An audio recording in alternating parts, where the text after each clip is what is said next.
News this morning brought to us by Barong Insurance Agency. I'm John Matthews. New leadership has officially been named for the Clinton Fire Department. Kyra Huckabee has more. Mark Schweitzer has officially been appointed as chief of the Clinton Fire Department. Schweitzer was named interim chief at the end of January and will now take on the role permanently. He shares more about the appointment. I was extended the opportunity for the fire chief position last week. I'm grateful for the opportunity. I'm excited to be able to serve the citizens of Clinton and the surrounding communities. I don't take it lightly, but I am very excited. Schweitzer also spoke about his experience with the department. I've been a Clinton fireman for coming up on 13 years now. Just have a passion to serve others in our community, and I look forward to being able to utilize this new position to further move forward with that. Additionally, DJ Woodall has been named deputy fire chief for the department. I'm Kyra Huckabee for Right Radio News. Thank you, Kyra. The city of Clinton has been awarded more than $650,000 of grant funding from the Oklahoma Department of Commerce for the Route 66 revitalization. Clinton City Manager Robert Johnston addressed the City Council yesterday about the grant. The money for the firehouse project seems to be in place. We'll be doing some discussion. We may not know until end of June, 1st of July that we get a grant contract for y'all to vote and accept and all that kind of stuff. Like I said, I think it's virtually in hand. Maybe we can't absolutely bank on it, so we'll be doing some preliminary discussion and kind of fleshing out what we're really going to do now that the money has been approved. The project is planned to convert the former Clinton Fire Station on Gary Boulevard into a welcome center. The third annual Weatherford Area Economic Development Foundation Golf Tournament will be held July 17th at the Prairie West Golf Club. Economic Development Director Yolanda Cresswell highlights the event. The check-in time's at 7:30. Start time is at 8. It's $400 a team, and then there's some sponsorships available if a business is interested in that. Our funds are usually raised by membership, and over the past years, we have used a lot of funds towards our Yes Weatherford campaign, and then we've supported any school bond campaign funds. We needed some other ways to support the Economic Development Foundation to raise our account, but also find other ways to give back to businesses and opportunities. For tournament registration or sponsorship, call 774-4505. We'll have more news coming up next.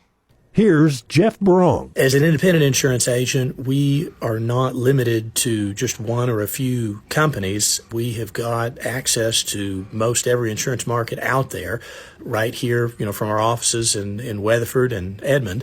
We can work with whoever is going to, be able to bring the best coverage and premium situation at any given time to the consumer. For all types of insurance, it's Barong Insurance, the agency service-built. Barong Insurance.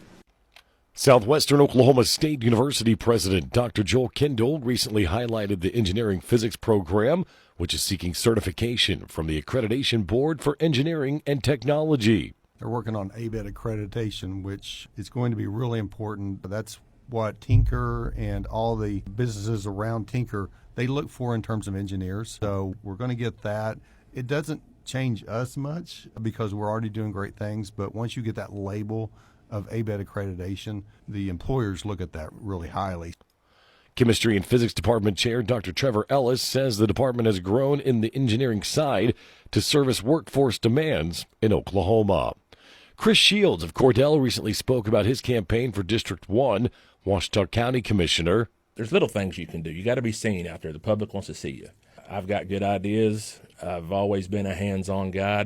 I can't sit back and watch. I'll probably be pushing somebody out of the way wanting to do something, and I'm going to have to change that a little bit and sit back and do a little more pointing. But I just think I got good ideas and can make a difference. Shields will appear on the June 16th primary ballot along with opponents Matthew Misak and Bart Gosen. A retirement reception will be held today in honoring Weatherford High School teachers Sherry King and Rob Renshaw. King is a Spanish teacher at the high school, and Renshaw teaches history. The reception will be in the Weatherford High School Library today, beginning at 3:30. Here's state news with the Radio Oklahoma Network. News from the Radio Oklahoma News Network. I'm Ann Roberts. One of the 23 Arcadia Lake shooting victims dies from her injuries. Edmond police say the 18-year-old female was pronounced dead Tuesday. Police say they do have leads in the case, but since they don't need the public to identify the possible suspects, they won't release any more information regarding the suspects. A second victim remains in critical condition. Governor Stitt has approved increasing the cap on the parental choice tax credit to $275 million. State Capitol correspondent Trey Davis has details. Under the bill, parents choosing to send their children to private schools may apply for a tax credit to help offset the cost of tuition. In 2025, taxpayers using the tax credit approached the current cap of $250 million. More on these stories at RadioOklahomaNews.com. From the Radio Oklahoma News Network, I'm Ann Roberts. News at 7:30. A service, a Barong Insurance Agency. Coming up next, we'll look at local funeral notices after word from Lee Hometown Funeral Home. When you lose a loved one, it's important to have someone who's compassionate, understanding, and personal. Brandon Lee with Lee's Hometown Funeral Home in Clinton is dedicated to honoring your loved ones with heartfelt service. His goal is to create meaningful tributes that celebrate lives while guiding you with every step of the final process. Whether it's a traditional service, cremation, or pre-planning, if you have already purchased a funeral plan elsewhere, they will honor it as if it was their own. At Lee Hometown Funeral Home, they continue the tradition of caring and personal service. Please visit today to experience the difference. Funeral services for 84-year-old Joanne Parker will be held today at 10 o'clock at the Martin Duggar Funeral Home Chapel in Elk City. She previously owned the County Greenery Flower Shop in Hammond. Interment will be held at the Red Hill Cemetery in Hammond with services under the direction of Martin Duggar Funeral Home and cremation services in Elk City.